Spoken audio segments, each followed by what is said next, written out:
Hey everyone, Temporal here, and for this session, we are going to be reviewing Blizzard guides. We're specifically going to be reviewing their 23 tips to instantly improve at Overwatch. I'm skeptical of these in general. Obviously, you guys probably got that from the thumbnail. It's not that I expect the tips to be wrong. Some of the tips might be quite good, but you run into the issue of no, you get some information overload. If you tell someone 23 things to do, they will not focus on them and work on them all at once.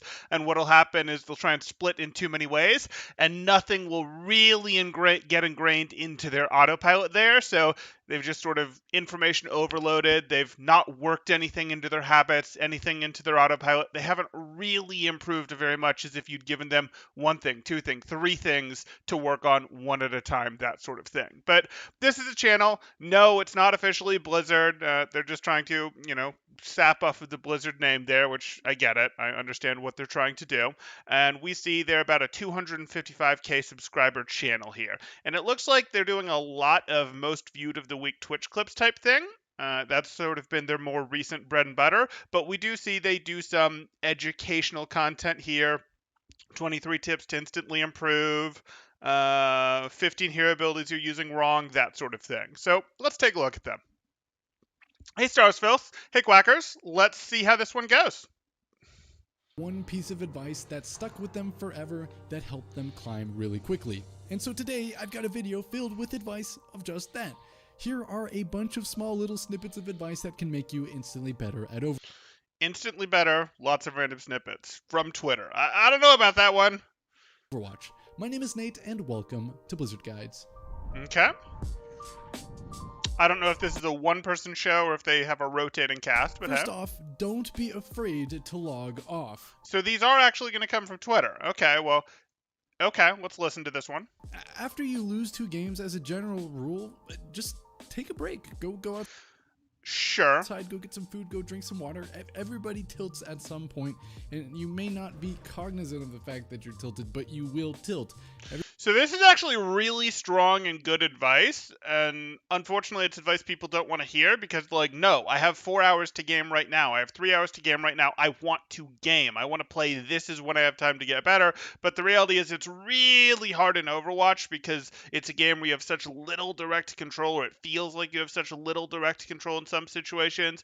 It's really hard to not tilt after a couple losses. Some people tilt less, but a lot of people are like, no, I don't tilt, or I don't tilt very much, that sort of thing, are getting more tilted than they're realizing. Or they're thinking, oh no, it doesn't matter, like I'm going to tilt a little and I'll play worse, but I'll still hit my natural, this is my minimum ability, and it'll be pretty quick, and then I'll just climb back up. No. Your tilted minimum ability, I guarantee you, is quite a bit lower than what your average play level is. It's not 100 SR lower, it's probably like 600-700 SR lower for most people. So like, do not fall into this trap of going, oh, we'll lose a few, but eventually we'll fall to the place where my autopilot, my skills, my mechanics just won't let me lose more and it'll be fine.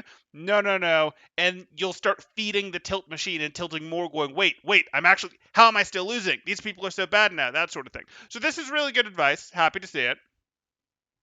Practice some 1v1s. Exactly. You can have things that you should be working on. Oh, you're tilted? That's fine. You can go work on your mechanics with some more of your game session. You can go, hey, I'm going to go do a Primal Rage lobby. I'm going to go do a tryhard FFA, that sort of thing. Absolutely. Go do some Kovac. Sure. Everybody has bad days, so just take a break for a little bit and you'll come back and be a better player. I can guarantee it. Next up, use natural Instant improvement sounds promising. With Temporal's review, you have to put in work afterwards. cover. You should not be wasting your tank's resources, and anytime that you use natural cover instead of using your tank's resources, you are providing resources for your tank, which makes you... So yes, use natural cover. Good advice. Use natural cover instead of tank's resources. Okay. Using natural cover is causing you to not use your tank's resources? No. Soon as your tanks figure out how to play the game, they're pretty much gonna go, like Reinhardt shield would be the obvious culprit here of like, oh, you're in a bad spot. That's cool. I'm not holding my shield up. I'm using my shield for me to get to the enemies. I suppose there's something to be said for you save a little bit of Diva DM. Maybe you save Sigma shield, but you're not keeping an Orisa to protect you. She's just not going to do it. Better Reinhardts are not going to protect you. Winston should not be dropping his bubble to protect you in most situations. In some situations he will, but those aren't the, oh, you're in a bad spot, so, you're standing in a bad spot, so let me use my resources. You're not going to get a Roadhog to go stand in the open body blocking for you unless it's a fight that's devolved. Like, in these, like, oh, you're just standing in a bad play spots, you're not going to get tank protection. You're frequently not even going to get off tank protection. You're not getting a Zarya bubble just because you're standing in a bad place. You might get one because you actually have shots coming at you, because you're getting dove, but it's not really true that you're going to get a lot of resource, except maybe some Diva DM, because you're standing in a bad spot until the bad things actually happen to you. So no, you're not really saving tank resources, but yes, you should do it anyways. A better team player. It also especially helps when you don't have a shield. If you play game modes where you don't always have natural cover, like free-for-all for example, then you'll end up being more aware of when you need to be using natural cover. And I think it's one of the most underexploited resources that lower players aren't aware of. Sure. Natural cover. It's a solid second point. Especially high ground. I mean, you can literally back up a few feet and then you are scot-free. You can't get shot from the low ground. And this is as long as the high ground totally is deep enough. Utilized by lower ranks. So use the cover. Help your tanks. What else do we have? Next, do not. Okay, so clearly NYXL put up a tweet asking for these things, and since these all say at NYXL, a bunch of people replied to them, and this person is just grabbing the replies from NYXL putting out that tweet, but whatever. Waste your cooldowns. You never know when you're going to. Next, do not waste your cooldowns. You never know when you're going to need your cooldowns in the future, but you can anticipate it. But if you just throw things out hoping it will work, it will almost never work. You got to explain that better, because like even the Overwatch University post from a couple days ago that was like spam versus save for cooldowns did a better job of covering this concept, and I'm not a huge fan of that post. Even that does a better job of covering the concept that you have to cover. You can't just save your cooldowns. If you just save your cooldowns, for example, as Ana, if you just save them until you feel like you need them, you're not going to get enough aggressively done. And that's going to be a problem, and that's going to hard stop you once, okay, healing and offensive shots by themselves can't take you much further. Like, you have to start getting offensive nades. You have to go, hey, I can hit this sleep just as a stun to create an opening, that sort of thing. Like, these are things that you have to do. I'm using Ana as an example, but some of yours can be used for tempo reasons when you see good spots to use them. So I'm concerned about this one. This needs to be flushed out. One ability can decide a team fight, so if you think about why you're going to be using that ability, you're going to be a very strong player. No, I desperately need more thought put into that, because that to me just sounded like save your cooldowns until you absolutely need them. And that is not a recipe for getting above sort of the middle of the ladder.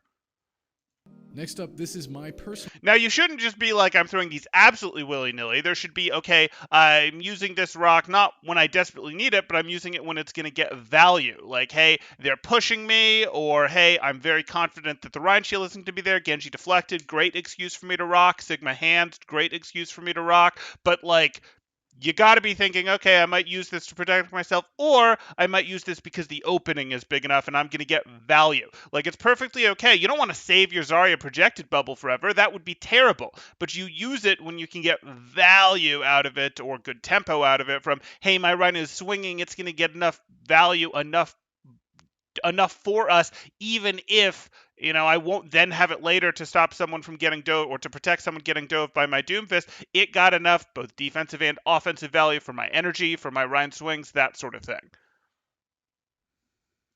Personal favorite piece of advice on this list: you cannot save everyone. Sure. This one especially applies to supports and tank players. Sometimes people just gotta die. Some people are just out of position, but don't offer your life just to potentially save another one. I mean, honestly, you might just... This is nuanced. End up trying to save a lost cause that staggers them, staggers you, and makes your team lose precious time on the battlefield. So really pay attention and make sure that you're not saving somebody that doesn't need to be saved, or that can't be saved. So don't save someone that can't be saved is good. I'm good with that. Don't save someone that doesn't need to be saved. I mean, it really comes down to a question of if you go in to try to save them, how likely are you to actually save them versus get yourself staggered, and if you get staggered, how much are you going to get staggered by? Like, that's really the better question, and that's the frame we want to look at this through. It is a good advice because there are some people who get way too into, I got to save everyone. If anyone goes down, it's the end of the world. When, no, it can be fine. They can trade or pay. We can still win this 5v6. We have good positioning. Do not feed to get yourself eliminated. But it really comes down to you have to be good at recognizing if I go in to save them, how much more likely are they to survive, and how likely is this to work? If I go in, am I just going to get hooked, for example, as Mercy, because their Roadhog clearly has hook and is staring right at them?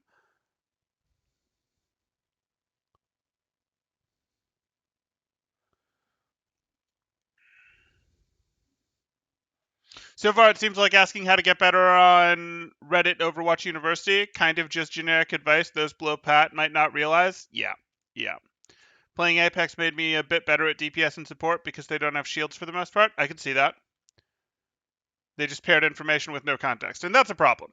The first piece of advice, pretty good. Second piece of advice, solid enough, though a little bit wrong. And this is kind of going downhill in terms of these all start getting very context based. Don't die.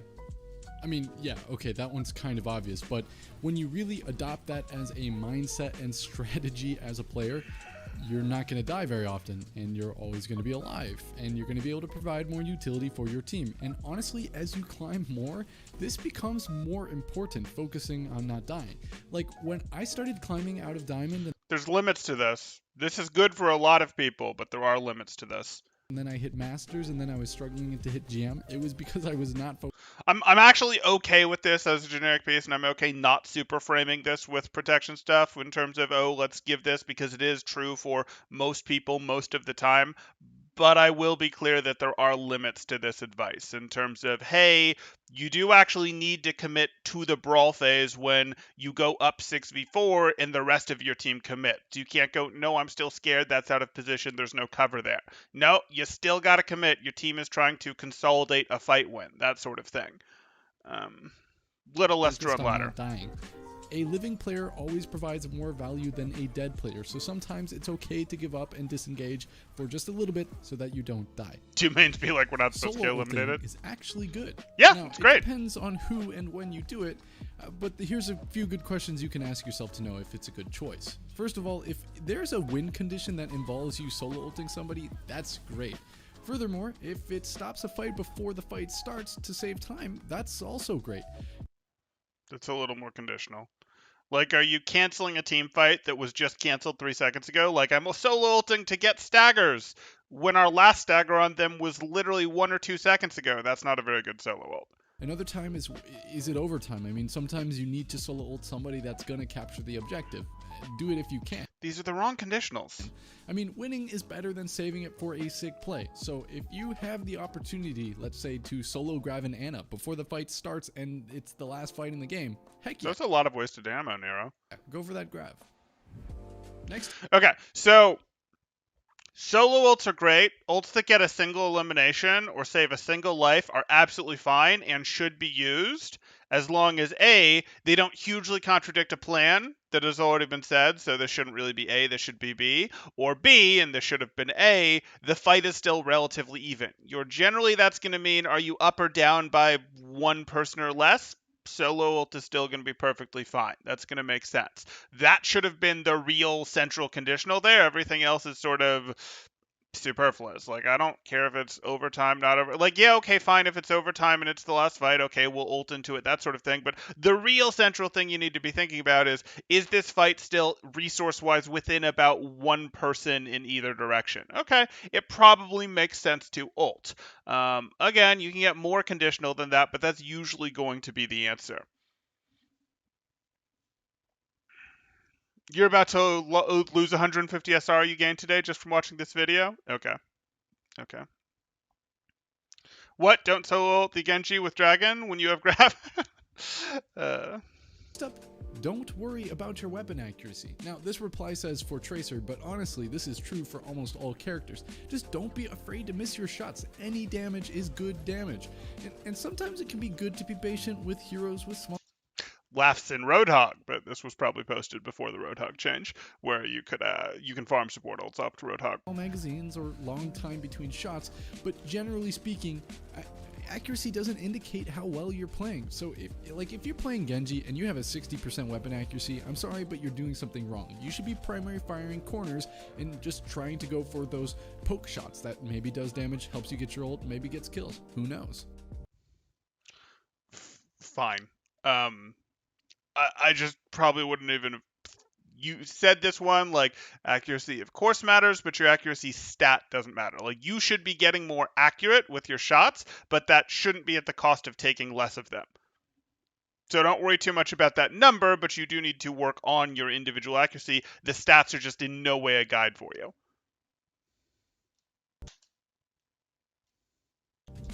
This one is an incredible piece of advice if you want to improve at anything in general, but specifically in Overwatch 2. Just don't blame other people and focus on how you could have done better.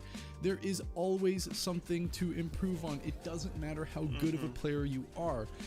You are the only constant factor between all of your games. So drop your ego and learn from your mistakes. Now, obviously, not all games are winnable. You will have those games where people are literally AFKing and spawn or leaving matches. But on average, I promise you, you have more games that were decided by your choices than games that were decided by your teammates' choices. No. That last sentence doesn't add up. More games that were decided by your choices than by your teammates' choices. So that's not really true. Like, you could have won many of those games that were decided by the combination of you and your teammates' choices, but pretending that 5 people's decisions had less impact than one person's decisions is wrong. Now, you can outweigh those 5 people by being better than them, and the other team is a team of 6 people who are equally incompetent, because we're all incompetent on ladder. That's just how it is.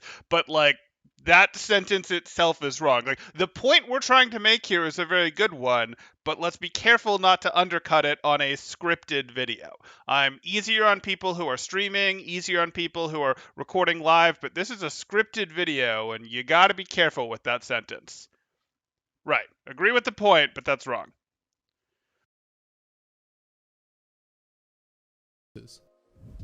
Don't worry so much about your SR and try and enjoy the game. Tilt less. Yeah. I mean, at the end of the day, this is just a game and you're not going to be a professional player. Excuse me? Just a game? Excuse me? No, okay. So just try and have a little bit of fun with the game. Now, I'm not saying that you can't have a competitive mindset in a competitive game, but when you're playing, if you're not having fun, then you're... I think players take the don't be afraid to miss advice as don't have trigger discipline. Yeah, that would be my concern. Hey, Nordstrom. Probably not also going to be improving. I mean, it is well known that people who have fun doing something tend to improve faster than people who do not have fun doing something. So if you don't try and appreciate the game while you're playing, you're also not going to get better at the game. So, try and enjoy it a little bit. Next up, don't stagger yourself. If your team dies, die with them. Don't try and win a lost fight. Give up when you need to. When do we need to? I mean, obviously there are some fights where you can clutch it up, but don't try and get out if you're not sure if you're... There are some fights you can clutch it up. Gonna be able to. I mean, if you die late, it will take longer to regroup, and your team will have less time to capture... When do fights stop being winnable? ...objectives, and that adds up over time. Eventually, if you try and stagger yourself every single fight... No, you're never trying to stagger yourself. That's not what you're trying to do. You will miss out as a team on, like, 2 or 3 team fights. And you're trying to get trades rather than just go down, or you're trying to get out and you get caught. You're not trying to stagger yourself. That's a big deal. You will miss out as a team on like 2 or 3 team fights, and that's a big deal. Yeah, I'm really not a fan, because we were like, don't get staggered, but we didn't say when we should bail on a fight versus stay in the fight. We didn't talk about, okay, well, weigh how safe you are, how much mobility you have, how much resource you have, how far you are from the fight. Nor did we talk about, well, how much are you up or down in the fight? And that could be number of players, that could be positioning, that could be cooldowns or health that is available. Like, if you asked people to analyze that themselves, I can actually live with that. But like, we didn't even do that. And I just gave you guys an example earlier, which is about one person worth of value is sort of your threshold for like, hey, if you're up or down one, ults may still be worth using. If you get up or down more than two, the fight is probably over and it's time to reset. You can hard try to trade with someone, but you're not slowing down the fight to hard try to trade yourself out in that situation. You're just equalizing ult a little bit to do it. You're inting, but trying to get something while inting for the reset at that point, unless you can get out. This provided no frame for people to work with.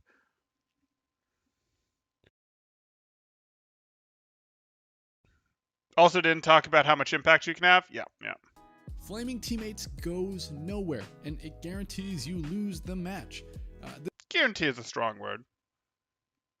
This one is not always true. I mean, some people deserve the smoke, but really, I mean, it just creates a negative atmosphere, and you're gonna have to tell me this a little bit more. True, I mean, some people deserve the smoke. Guarantees you lose the match. This one is not always true. I mean, some people deserve the smoke, but wait, so are you saying no, it's good to flame people sometimes, or it's worth flaming people sometimes when you're saying some people deserve the smoke? Like, I agree it's not always true because you can win. Someone can win even after flaming their teammates. Like, it can absolutely happen. People can win even when they have a DC and are playing 5v6. It doesn't happen very often, but it happens. And you can have someone who is smurfing hardcore and flames their teammates for being bad, but still wins on Widow, Tracer, Zarya, whatever the case may be, and they can do it because they can still win the game. They're that much better than the lobby, even though they're making their teammates play worse. Like, that can happen. I don't recommend it, but that can happen. But what's this, like, they deserve to be flamed thing? Like, and then therefore you should? Like, maybe they do deserve to be flamed, but like, they deserve to be flamed and therefore you should if you're trying to win? No. You lose the match. This one is not always true. I mean, some people deserve the smoke, but yeah, he's like saying they deserve it, and that's why it's worth throwing for the. That's just weird. I'm not saying there aren't people who are like you are playing like an absolute fool, and you shouldn't be playing like that, and maybe it's worth it to you to flame them. I don't recommend it. It's just not worth your time. They're not going to be in your next game. But that's a weird one how he said that. Really, I mean, it just creates. You flamed a DPS Moira into healing and we won, so okay. It's a negative atmosphere and mindset for everybody. Teammates end up focusing on the politics a lot more than actually playing the game. So instead of flaming people, I'm not trying to call that politics, but that's fair. Not directed against someone, or at least if you need, ask open questions for change, not directed against someone. No, because here's the thing. If you're in a lobby, generally, you're not interested in how other people think you can play the game better. You might be interested in how Temporal thinks you can play the game better or win the game better. You might be interested in, since we have him on screen, how Hawk or Kai think you can play the game and win the game better. But you're generally not interested in how your lobby mates think you can play the game better, or think, hey, I know nothing about you. I've never played with you before, and you're playing Roadhog right now, but I think you should actually be playing Reinhardt right now. What? Like, I don't care what you think. I don't care what your Masters, Diamond, Plat, Gold, GM, Bronze, whatever understanding of the game is in terms of, oh, we really need a Reinhardt versus a Roadhog right now. Like, your understanding of the game isn't that much better, or probably isn't that much better than the other lobby players' understanding of the game. You probably have a misunderstanding. And we see this all the time where there's mismatches of people's. And, your understanding of the game that you're trying to tell this other person to switch is highly based on you trying to protect your own ego as well. So asking open questions like, I just don't care, and neither do most other people in the lobby, how the other person thinks you can win the game better. Now, in an organized team environment, if you're playing with friends who you play with repeatedly, sure, because you can grow a shared understanding of how to win the game together. But with a random lobby mate, nah. At the beginning of each game, I spin a wheel by my monitor, which lists the other positions on my team, and whoever it lands on will be blamed for every lost fight. That sounds healthy. Someone. Or at least if you need to point out something specific about a specific player, don't start it out by saying, Mercy, you suck. Val says, I hostage a game before because someone played Healbot Mercy, made them switch, and we won. Didn't pick Mercy myself. It's rare, though. That's going to work out way less often in your favor than it does against. Would a more appropriate way to ask someone change be ask if someone can counter X character? I mean, just say you need help. Honestly, it protects other people's ego so much more if you say, hey guys, I need help with this. Like, I can't solve this. I'm playing, you were on Winston, you swapped over to Reinhardt, you still can't handle the Reaper, and you go, I need help with the Reaper. Can we get more poke on him? Maybe a Pharah, maybe a Hanzo. I can't handle him type thing. Because then you're not attacking anyone for not doing the job. You're like, I'm incompetent, but if we're going to win this game with me here, I need your guys' help. This ego stroking really works a lot better for that sort of thing. And I can do the same thing for other positions. Be a little bit careful with support of going, I need you guys to peel for me, because that gets supports do it too much, unfortunately, and it gets called on them a little bit because they do it too much. Unfortunately, Blizzard tied a lot of the game's solutions to the DPS role, so you are sometimes petitioning your DPS for help like that. Not all of the game solutions, but yeah, you basically phrase it like that of, hey, I'm, really, we're really struggling for this reason, or, hey, I'm just not good enough to take this Pharah out by myself. Can I get some help? Maybe a Mercy, a Zen, a BAP, something to help me take it down. And, they might flame you and say you're bad. Who cares? Ultimately, they're also going to either ignore you, and then you're not in any worse situation than you were before, or they're going to give you that help. Temporal, with the shrinking player base, there's a good chance they'll be in your next game now, lol. Just, avoid his teammate. There you go. Same guy, 4 guys in a row? Sure. I had Reaper ask me to swap to Anna to counter the Pharah and Mercy. Sure. And that's silly, but if he'd phrased it in a way of, I suck at ranged hit scan, can we get a little more support pressure on them? I promise I'll make it up by rolling their ground team. You'd probably have been more willing to do it. You know what I'm saying? Whereas your instinctual reaction was, you're playing Reaper. Just swap to a different hit scan and handle them better. You see where I'm going there? And maybe he was good at Reaper because he understood the timing, he understood how to use cover, but his accuracy at mid-range or longer was really bad.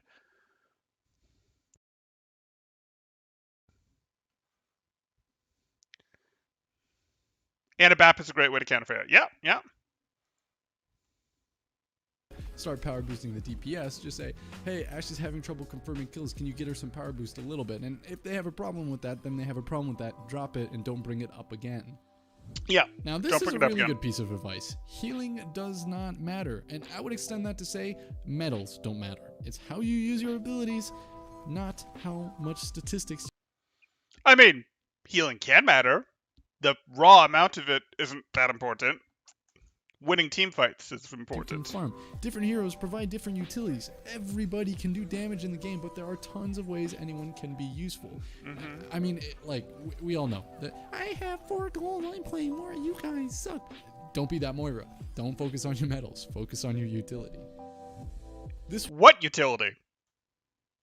What utility is she supposed to focus on? Design problem. One is really good, especially if this is great. Getting involved. This could have been the number 2 or the number 3 thing back when we had hard-hitting good advice. We're quite a bit past hard-hitting good advice now, but that's okay. In the team politics, just turn off voice and text chat sometimes. I mean, if you No, not sometimes, all the time. Before it even starts, you can turn off, when you start up your session, you can turn off team voice and text chat, because the tilt damage is going to get done very quickly. And it's sort of like when we see, oh, look, there's a recording of something that's circulating Twitter, there's a recording of something that made it to the news or anything like this, and everyone rightfully is skeptical because the camera phones come out, things start getting recorded after the first major event has already happened. So there's a missing piece of context. And it's a very similar thing here where, oh, I'm going to mute chat, turn off text, all that. Okay, well, that's great, but something already damaged your psyche, whether you realize it or not. Super chat from Adam in Charge for $2. My win rate with text voice chat off is like double. Yup. Absolutely. Thank you for that $2 super chat, Adam in Charge, saying my win rate with text voice chat off is like double. It's fantastic, and you guys should start your sessions like that, unless you're going, hey, a lot of my value is really coming from comms, or I specifically want to work on my comms. But honestly, that's what organized play is for.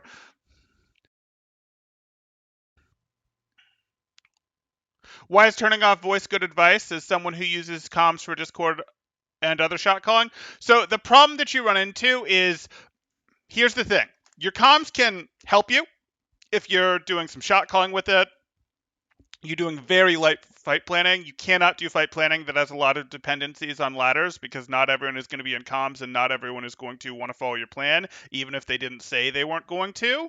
And it can be useful for ult tracking, really reminding people what the other team is likely to be trying to do. They're trying to get us to group for Blizzard this situation. They're trying to focus our D.Va mech to get Grav out this fight. They're very likely to use their beat this fight if we brawl them before we've softened them up, so let's force beat first, that sort of thing. Like, that can absolutely be helpful and help win you games. The problem is, even if you're doing this, you will take psyche damage, mental damage, sanity damage, whatever we want to call it, when you're up on the ladder, and by the time you take the sanity damage, it's already too late. Getting rid of the chat will help not make it worse potentially, but you've already taken that damage, and unfortunately the chance of rolling the dice and taking sanity damage when you queue up into any lobby game is too high.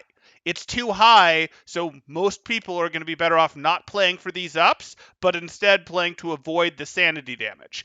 And that sucks. It would be nice if this wasn't the case, but this is the case. So we kind of got to work with reality, especially because to do this, you're actually investing even more sanity. It's very hard to shot call a game, to get really into the calling, really into this is how we should win the fight, this is how we should win the next fight, without tying up more of your mentals or more of your sanity or more of your worth, whatever, into this game. And then when you lose this game, or if you lose this game, it hits you even harder, and it sort of limits how much you can play even more extremely before, hey, I got to check out because tilt.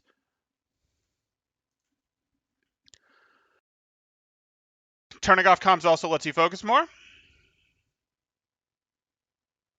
Can't believe they introduced text chat to console Overwatch in 2021. That was literally the last thing they needed.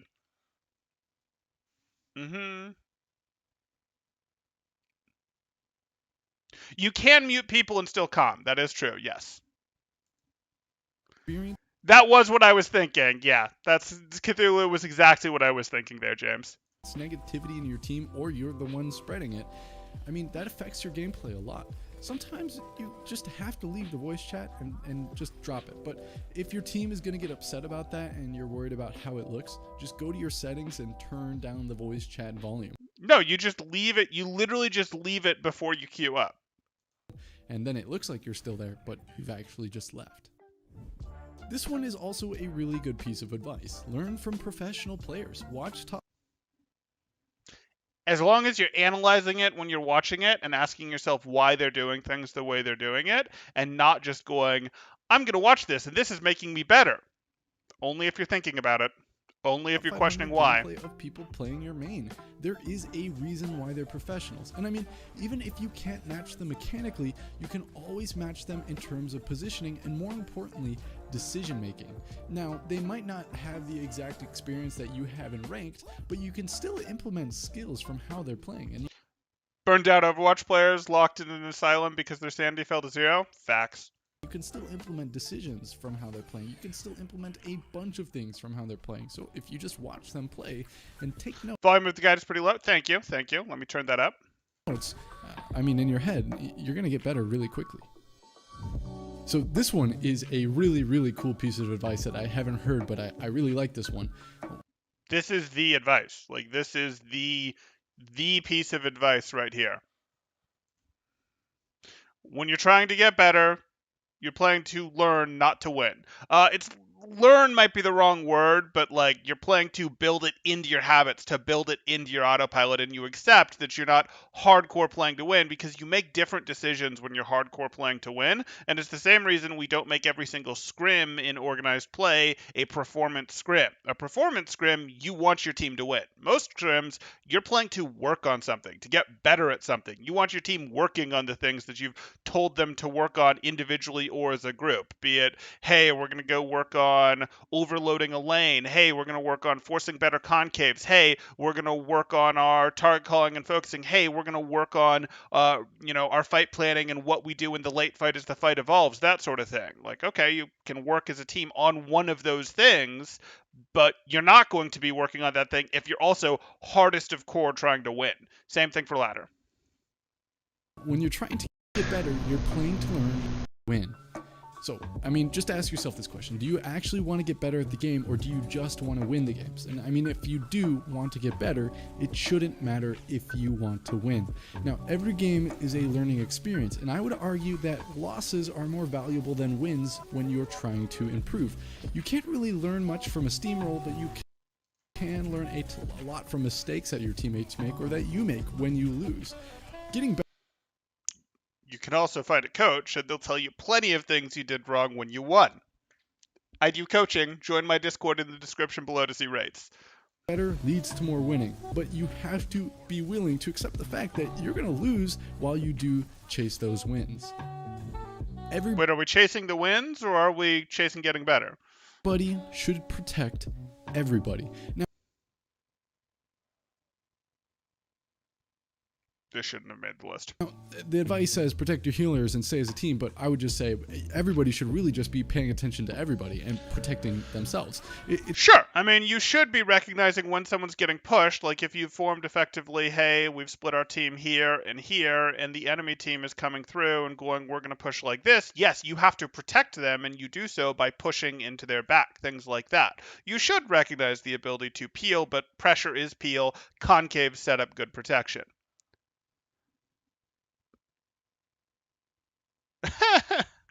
Temporal's coaching is an LLC. What liability are you afraid of? I mean, that's just good practice, man. That's just good practice.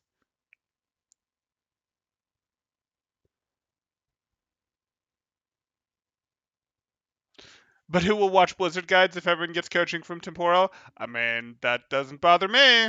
I think everyone getting coaching from Temporal is just fine. It's not just healers that should keep the team alive.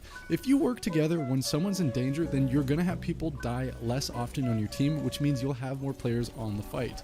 Peeling for those that have a hard time will only help them play better. So if your Ana's getting smoked by the Widow, go contest the Widow. Go protect your Ana. Sure. Do something about that situation if you have the ability. Yeah, if your Ana's getting you no value, you have to change the game so that she is. To do so.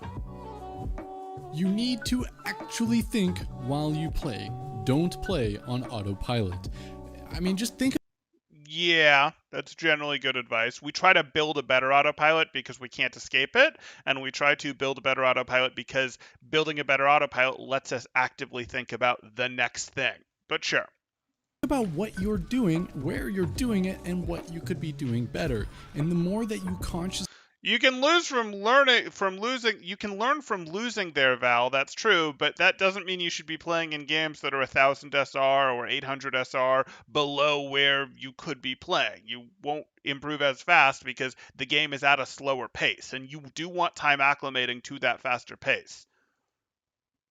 think about what you're doing while you play, the higher your baseline autopilot gameplay gets. Good. That's why you see top 500 and professional players stream on Twitch, read Twitch chat, play, be distracted, and still make crazy awesome plays because they've spent time being conscious about their gameplay to the point where it becomes subconscious. But if you never bring that gameplay up to the forefront of your thought, then you never have the chance to scrutinize it and get better. So as a player, if you are always conscious as you play, then your autopilot and your baseline always gets better. Sure. Understand your enemy and be a Some people have said Temporal should get a Patreon. He should. He should. flexible player. Learn multiple heroes. Flex outside of your role. If you do this, you will be able to understand the situations of your enemy, flex outside of your role. If you do this, you will be able to understand the situations of your enemy, and so when you get countered, you'll understand how to deal with that better. You'll understand what kind of... I don't think this instantly makes you better, though. I think it's quite a bit of time and effort to go flex outside of your role and learn what the situations look like. And you might learn as a Mercy player, for example, like, oh, this makes more sense why Pharah or Soldier or Ashe would want to do this, or when they should be doing this. And now I recognize when they're in better versus worse positioning, and when I want to enable them versus when I want to go, you're just not getting enough value, let me go damage boost my Rein, that sort of thing. But that's not going to instantly make you better. That's going to take some time, not just 1 or 2 games playing as those other roles. Of things you can do as a player to... Oh, at Temporal, how to not autopilot? Focus. Literally, like, it becomes a... You have to actively think. Like, you have to actively think about what am I doing next, that sort of thing. You have to make the conscious decision to actively think, and you need to catch yourself if you're drifting. If you find you stop thinking and you can't force yourself to actively think, you're probably too tired, and you could take a break, you could take a nap, you could be done for the day, you could go do something physical in the world, be that exercise, like actually going to the gym and coming back, going on a run or something, or be that, just stepping away from your computer, doing 50 push-ups, and then going back and, okay, now I think I'm good, I'm going to game again. But, like, do something, and if you still find you can't focus, you're done. You're done. It's that simple.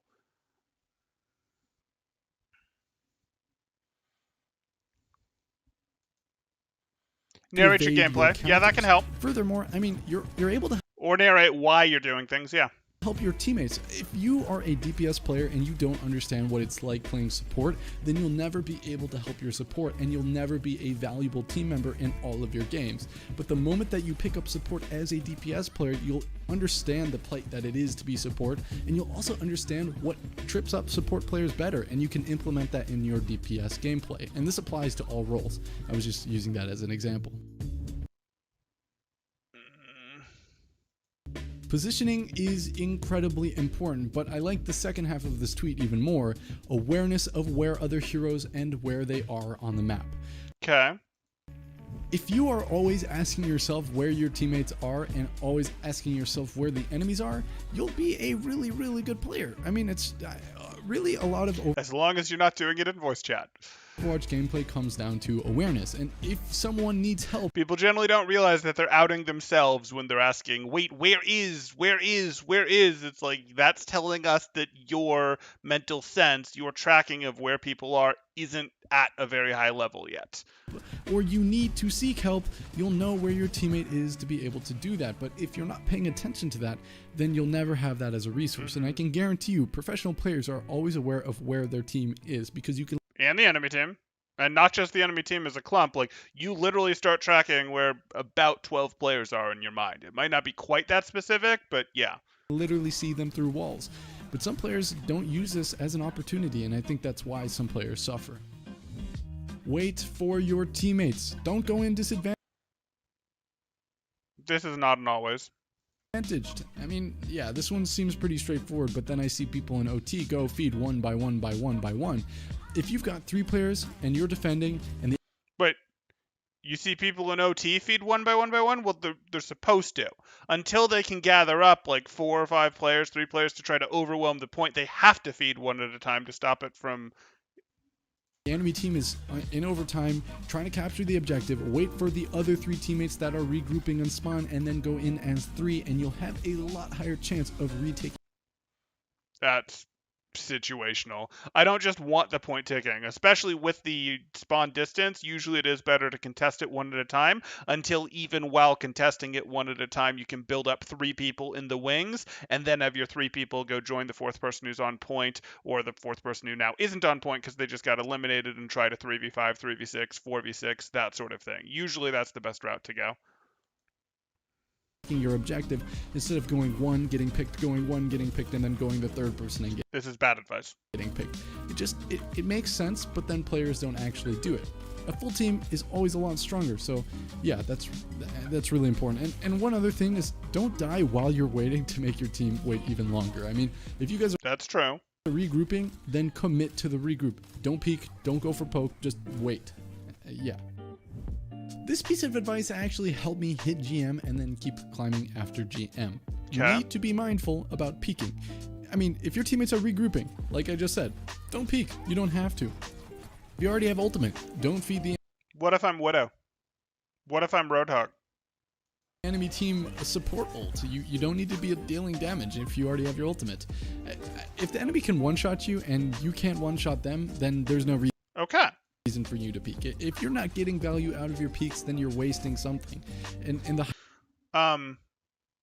what if I have a good defensive position and I'm a Mei, and I've got a good defensive position right here, and I've also got a Zen who's back here, and maybe I've got, an Ashe who's over here and has cover.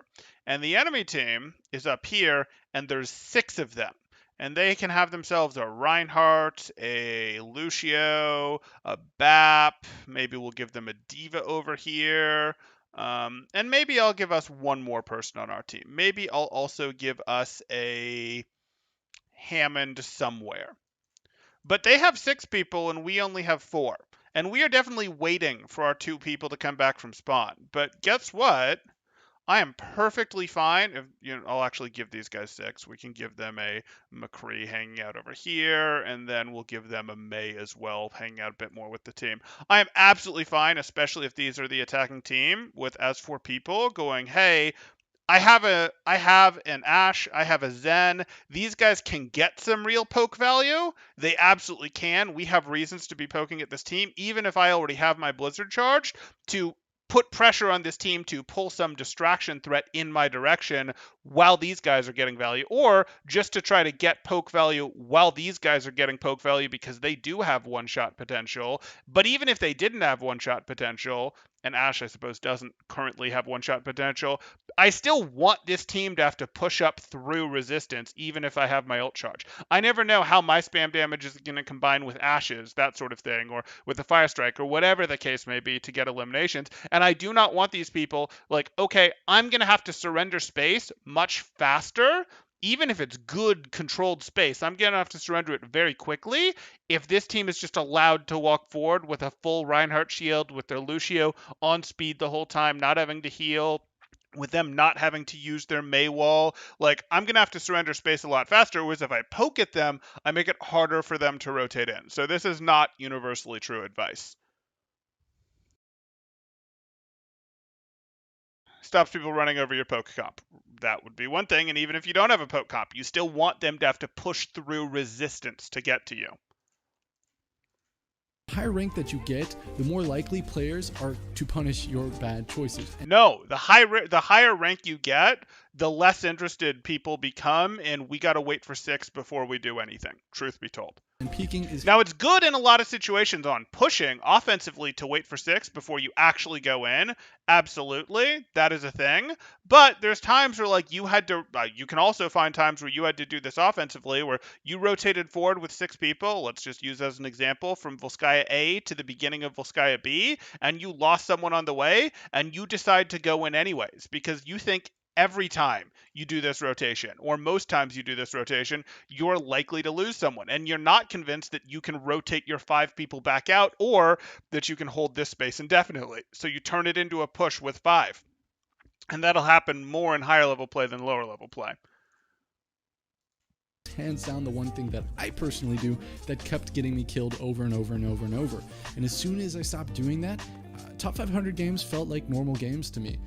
But when I wasn't really that good about not dying, I got punished like crazy in top 500 games. So This one really applies very heavily to the higher rank players. This one is also a really good piece of advice. Sure. Lucio and I would say Zenyatta too are not healers or DPS. They are supports. Roles don't indicate how you're supposed. No one's a healer. All the supports are supports. They can do healing, but they're supports. To play those heroes. I mean, heroes can provide utility other than just damage or healing or tanking. So you need to be thinking about what you can do for the team and what are the win conditions for your team and what you need to be doing as a team with your abilities to win those fights. And I think a lot of players get too hung up on those medals, those numbers, those damage. Sure. Throw that all away. Because it's a very fresh audience to Overwatch. Even years in, it's a very fresh audience, comparatively speaking, in terms of they came from places like MMOs, where healers and tanks do have more set They're not roles. healers, they're not DPS. So focus on the utility of them. And yeah, you'll be a better support. I don't know that you need to focus on the utility of them. You need to figure out how do I use my kit to win a team fight. And damage is part of everyone's kit. And finally, but hey. for the last piece of advice, I don't really want to put this in my video because I don't want to tell you to stop watching my videos. Nice. But you should probably be at least a little bit skeptical of what I'm saying. I stopped watching Overwatch YouTubers and started watching Overwatch coaches like Spyro, Kasaurus, etc. Temporal would be an etc. If this video or if this tweet was more recent, I'm actually a little surprised that I'm not included in there, but that's fine. But yeah, this is the right answer right here. Really, 2021 June? Okay, that's fine. So yeah, you'd see this, and yeah, that's good advice. The coaches and the proven coaches, and these would both be proven coaches, are better sources of information than the YouTubers that are strictly YouTubers. Best advice in the video. And at least skeptical of all Overwatch YouTubers. Because, I mean, the thing is, there's a lot of YouTubers out there that will tell you things from a position of authority that is just straight, like, not true. And so I think that if you spend time watching Overwatch coaches who have... Here we go. Here we go. Oh, we got a shout out. Nice. Nice. We got a shout out, guys. We got a shout out from Blizzard Guides. I love it. You know, more boring videos that have way more nuanced We got called boring. I'll live. Content that doesn't always apply to you, you'll end up being a lot better in the long run. But I mean, it can be kind of boring to sit through those videos. I make videos that I try to attempt at least to make them applicable to everybody, that everybody can get something out of. And sometimes that means that there are things that are not necessarily true. I mean, advice for a Bonds player is different than advice for a GM player. And I think that that's why there is misinformation. But I will say that there are some Overwatch YouTubers out there who put guides out saying that they're top 500, saying that they're GM, that I know for a fact are. We have the super chat coming in from Adam in Charge for $2 saying nerd. Okay. Diamond, or even just low masters players, which, I mean, hey, you know, that's up to them. I'm not going to call them out. I'm not going to say anything bad because I get it. But, you know, I waited until I was GM before I started putting videos. I haven't roasted their guide that hard. But yeah, I roasted and I their make guide. sure that I fact check it, and I make sure that I go to other guides and other professionals and see what they have to say. And I try my best to keep the misinformation there. But I mean, I'm giving advice that is trying to apply to all ranks. So obviously there will be things that don't work. So that's why I recommend, when you really are very serious about climbing, and very serious about hitting professional play, go watch coaches. I mean, that's what I did before I started making YouTube videos. And hey, I hit GM. I peaked 4,300 like a bunch of times, and I hit GM like every season. So I feel like I'm a pretty good player at climbing. But okay, I just need to pause this for a moment because I haven't interrupted enough in the last second, and I want the YouTube algorithms to be happy and not go, you're stealing it. And we're not. We are reviewing this. But definitely not at the professional level. And so that's why I think that you need to keep a skeptical mind when you're watching YouTube videos. I mean, in general, that's true for everything, I guess. But anyway, that's all I have for today. I hope you guys enjoyed Okay, so that's what he's got. This video. I'll leave all. And as we look here, I mean, I'd look at this and say he did start with a couple really good pieces of advice. He framed the second one poorly. I'd say it mostly got worse as it went on, with a couple spikes of value, including that spike of value at the very end, which was go to coaches like Temporal. So, like, there were some spikes there. We started out okay. Well, I suppose I can draw a different graph here. We started out pretty good. Fell a little, went down, had a few spikes as we were sort of going down in value here, and then had a major spike at the end there. So, like, that's sort of what I'd look at here in terms of this, and pay that makes sense. But ultimately, it's not going to change my issue. But this isn't just his issue. Like, this is the KarQ format. KarQ would probably be the most famous person who's using this format in the Overwatch scene. Here, I'm going to flood you with a bunch of very small tips. But my issue is the same issue that I had at the beginning of the video, which is, no, wait, so to improve and to improve instantly, I'm supposed to stop after 2 losses. I'm also supposed to not worry about my aim. I'm also supposed to go ahead and play other roles. I'm also supposed to remember that supports aren't healer.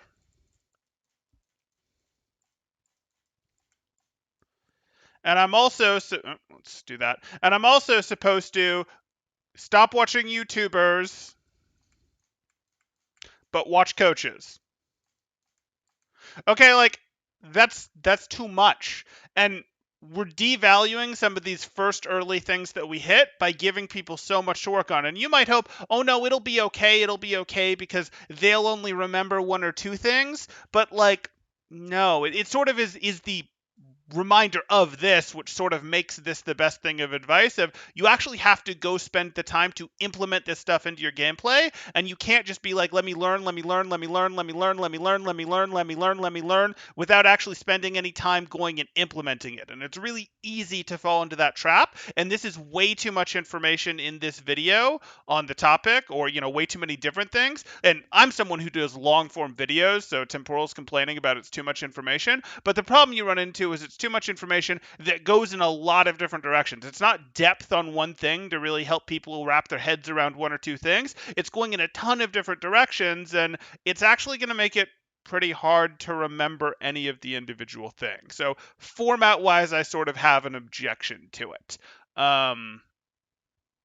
Yeah. But this was not like a terrible video. Again, I really have more of an issue with the format. There's some things he said in here that are strictly wrong. There's some things he said in here that I would have liked to frame better. But overall, this is reasonably good, and this is better than we've seen on. This is less things that are objectively wrong than some of the other things that we've reviewed on this channel. Certainly does better than some of the Reddit guides we've reviewed, though I would also say it isn't, that much better than a Reddit guide in terms of, okay, it's sort of the like, give me the tips that have helped make you better. And we see that thread every couple months on Overwatch University. And we're kind of looking at the same thing here, and we're not putting the frame around it that we really need. So I would not be giving this one top marks by any means, but it's not the, and I hate to use that word, misinformation factory out there that could be out there with some things. But yeah. Temporal, this is a weird question, but could playing not high up Hanzo accuracy by... This is a weird question, but could playing not high up Hanzo accuracy... Not high, up Hanzo accuracy by 15%. If this is outside of scope, kind of feel free to ignore. So could not playing high ground increase your accuracy? So, like, it could, but the reality is with Hanzo, like, you could, in theory, go, hey, it's easier, but that just means you need to work on aiming down or aiming up. This is pretty common, and this is why lower-level players hate playing against Genji, because they don't have good mouse control or they don't have good aim, and they go, I hate hitting this Genji that sort of goes vertical like this and does that sort of stuff, whereas they don't mind Tracer as much, who is actually much better at avoiding than Genji is, but they're more comfortable with this left-to-right mouse movement than this up and down mouse movement, or this let me flick down into the left, down into the right, up into the right, that sort of thing. So, like, yeah, I can get it. You might feel more accurate on low ground, and you might actually be more accurate on low ground. But that just tells me that you need to work on your bottom right flicks, your bottom left flicks, that sort of thing. What's up, Adam in Charge?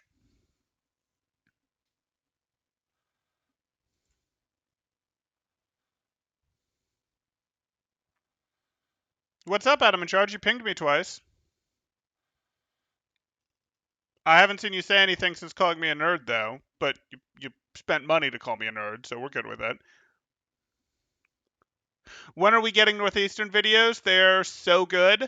Hey, I'm glad you're enjoying them. Let's see. We'll be playing matches this week. I didn't stream the All-Star Brawl that they played because I thought that one was going to be on stream. We actually went up against Gaia earlier this week, and Gaia is one of the absolute best teams in Tier 3.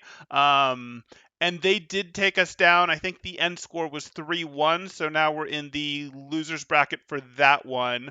Little controversial pause shenanigans, but whatever, doesn't matter. They got the win, and I think it's right that they got the win there. Obviously, we'll train up and do better, and it's not our map pool. We're training for a collegiate map pool, and All-Star Brawl is a completely different map pool. They are training for it. Good on them for getting the win. But that one I didn't stream, unfortunately, because I expected the game had run long, and I expected that they were going to cut over once the game that had run long. They were going to cut their casting team over to our match mid-match, and I didn't want to be streaming it when it was going to be casted because it's an official tournament, that sort of thing. It had casters, but they didn't end up cutting over. So that one unfortunately didn't make it there, but we will be doing more Northeastern stuff, and if it doesn't have official streams, I will be streaming it as I usually do, and we will have more of that this weekend because we will have Homecoming group stage where we will be up against North Texas, who we've won against twice before this season, but they are not a team. They are not a nothing team. They can play. I expect that we're going to win, but they can play the game. And then we'll probably run into Bay State after that. And then we also have a rematch against our NACE opponents, which will be on either Saturday or Sunday there. We're looking at rescheduling times because they don't want to play Sunday there. So we'll do that as well. So Friday and Saturday should be a fair amount of Northeastern Overwatch there. No problem. No problem. Uh-huh. Anything else here? They do a shout out and you ended up roasting the guide. Yeah.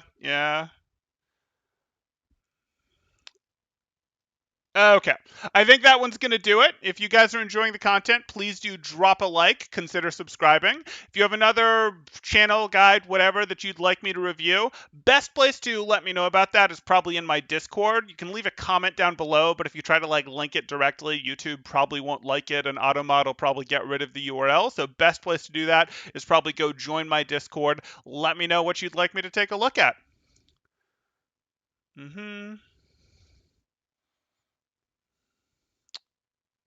Okay. I'll talk to you guys soon. Thanks.